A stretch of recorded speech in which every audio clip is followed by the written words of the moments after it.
Apple just launched the iPhone 15 and 15 Pro lineup. So, what's new? Well, to start off, the new iPhone all have USB Type-C. This is a huge step from Apple. They have been using the Lightning port for 11 years and now they are switching to USB, which means you can charge all of your accessories with just one cable. However, it's important to note that only the Pro models are getting USB 3.1 speeds, which means the iPhone 15 and 15 Plus transfer speeds will be slower.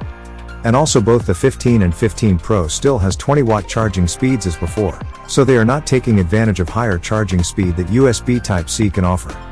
Still a welcome change nonetheless. On number 2 we have the processor. While the regular 15 has the processor from last year's Pro model, but the new iPhone 15 Pro has the new A17 Pro chipset, which will get 10% higher performance and twice as fast neural processing power. This is not a huge upgrade since the iPhone is already really fast, so a 10% faster speed won't do much.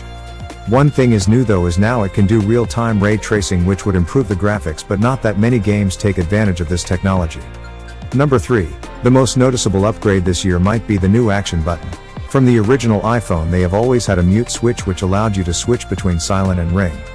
But on the iPhone 15 series they have changed it to a programmable button, which can be used to do the same thing, but now you can program it to switch between different focus modes like do not disturb or launch the camera or trigger a Siri shortcut, which can be used to do almost anything including launching any app you want. Number 4. Last but not the least, the new 15 Max has a 5x periscope lens which will allow you to get much closer to your subjects without a digital zoom, thus retaining the detail even in zoomed in shots like we've seen from Samsung and Huawei phones. In addition, the camera now automatically captures depth data which can be used to add bokeh after you've taken the picture. Additionally, all new models now have titanium rim instead of stainless steel like previous models. And the sides are matte instead of glossy. This feels much better in the hands and I'd say was a good move from Apple.